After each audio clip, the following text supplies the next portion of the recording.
This is part one of Hoosier Adventure's trip to the French Quarter in New Orleans. You might be asking yourself, hey, why are we checking out this parking lot when we should be checking out all the cool French Quarter buildings? Well, the number one consideration is parking. There's just not a lot of parking in the French Quarter, and you will get a ticket. They will ticket you or your car will get towed. But the parking lot that I just showed is actually at the foot of Canal Street. It's pretty good to park in. It is expensive. We were there on a weekday, parked there for a few hours, think it cost us $20. It will get more expensive if there's an event going on or you're there on a weekend. The first thing you'll notice about the French Quarter is sort of these old, beautiful buildings, of course, but also just how dense it is. It's very layered. At the end of the street here in this shot is actually the Customs House, which is now a museum for insects, if you're into that. I am not. I've never been, and I'm not going to go. But they have a butterfly room where you can go in, and there's all kinds of butterflies flying around and stuff. So the French Quarter is the old part of New Orleans. It was sort of the original section of New Orleans when it was founded in, I believe, 1718. As every good tour guide will tell you in New Orleans, most of the beautiful, unique architecture in the French Quarter is not actually French, it's Spanish, and that has to do with French Louisiana was French, and then it became Spanish, and then it became French again, and then it was sold to the United States of America. Up here on the left, you'll actually see a firehouse. I always find this really interesting when you go to big, important cities or old cities, and there's these firehouses, and in some cases they're on some of the most expensive real estate. So this here is a firehouse in the French Quarter. I do not envy the firefighter who has to drive the truck through the French Quarter streets. It has to be a very stressful job. This is a monument to the founders of New Orleans. There's two really important guys in New Orleans history. There's Iberville and there's Bienville. I found this out through Wikipedia recently. Iberville technically founded French Louisiana, and Bienville founded New Orleans, and you'll see their names on all kinds of stuff. They're actually the first two streets as you walk into the French Quarter. We've already gone past them. Various groups are trying to get that statue taken down. They've already taken down the Confederate memorials. Fun fact, when they were going through all that, they started spray painting on all the statues, and someone spray painted "Take them down" on the New Orleans monument to the immigrants. So, yeah, not a lot of nuance there. This is actually a national park, and you see this little cutout entrance to it. It's real small. It's named after John Lafitte. John Lafitte was New Orleans' most famous pirate/privateer, and he played an important role in the Battle of New Orleans. This large building here on the right is actually a former brewery. It's the former Jack's Brewery, which was a beer, I guess, named after Andrew Jackson. At least Andrew Jackson appeared on the beer can and the label. I am not old enough to have drank Jack's beer, but a lot of people in New Orleans remember it fondly. It's no longer around. But if you can just imagine this amazing piece of real estate right next to Jackson Square at one time was just used to brew beer. It was a brewery, and it's probably some of the most prime real estate in the United States. It's kind of crazy to think about. Right now we're walking on our way to Jackson Square, which of course is sort of the main focal point of New Orleans. It's what you see on the postcards. It's what you see in the movies. It's a wonderful place to just sort of gather. Here you'll see all kinds of artists. You got street performers.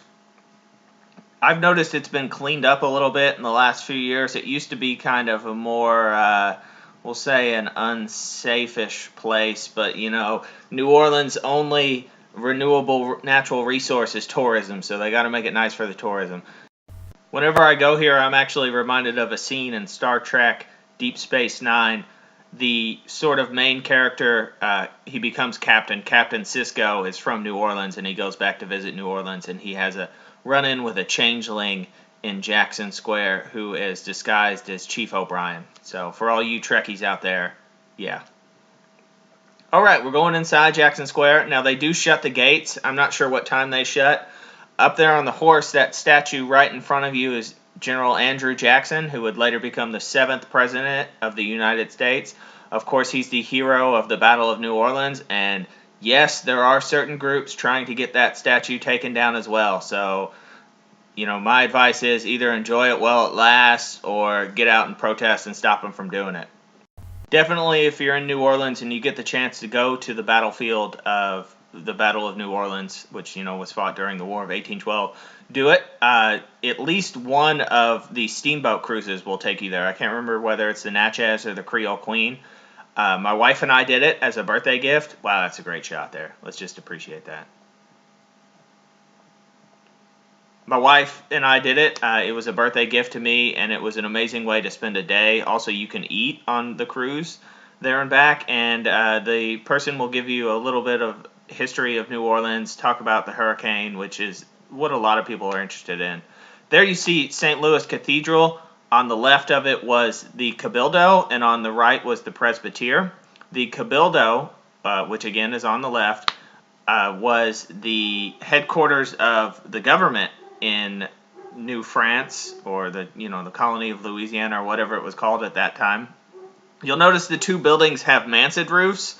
You'll hear people talk about, oh, this version of the Cabildo was built after a fire. It was built in the late 1700s, early 1800s, and then I would always kind of think to myself, well, why does it have a mansard roof? Because that's, if you're into architecture sort of like I am as an amateurist, that wasn't popular till the 1850s through 1870s.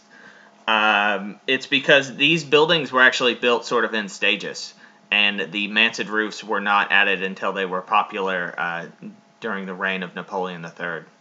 I'm not really sure if the cathedral is called St. Louis Cathedral or St. Louis Cathedral. I think I've heard both. It is open to the public. Definitely check it out. It is an active Catholic church, so it does all the sort of big saint days and that kind of stuff. And it's of note because, New Orleans and Louisiana and that area of the country has such a Catholic heritage. This building on the left, again, is called the Presbytere. It was originally built as the housing for the priests and the church organizations and things like that. Then they sold it to the city. Now it's part of a museum complex. The Cabildo and the Presbytere are both museums. One is the Louisiana State Museum, and one is sort of the New Orleans specific. They are worth visiting. Definitely go in. Not a lot of people go in. It's not that expensive, but it's worth it to see such historic buildings. The Cabildo is actually where the Louisiana Purchase was officially signed, so it's got all kinds of interesting history, as well as some of the stuff inside. The New Orleans Specific Museum actually has Fats Domino's piano that was salvaged after Hurricane Katrina, and it's in the entryway. It's really cool. It's been wrecked. He just sort of, I guess, gave it to the city. You'll notice as we wander around New Orleans these wonderful iron balconies. Of course, they're iconic. Everyone loves them. There's a lot of great small hotels like this Place d'Armes, which was the original name of Jackson Square, but Place d'Armes or other small sort of boutique hotels like that in the French Quarter. Yeah, you kind of take a little bit of risk when you stay in one of those because it's not a big name brand, but if I was going to New Orleans, I think I would do that instead. I love these alleyways and sort of courtyards that are tucked off to the side, as well as you'll notice that many of these buildings will have gas lamps. That orange thing there on the car was a parking ticket. Remember, I told you parking is crazy. If you got an out-of-state license plate, they're going to try to give you a ticket no matter what because they know you can't fight it and it's revenue for the city. But back to the gas lamps. Yeah, the gas lamps are sort of a part of the culture down there. Everyone likes having them. You see them on houses out in the suburbs even. And the place where they make those gas lamps is actually located in the French Quarter. I don't know exactly where it's at. I have found it a few times on accident, but you can always peek in, and it's pretty cool, and you can see them being made.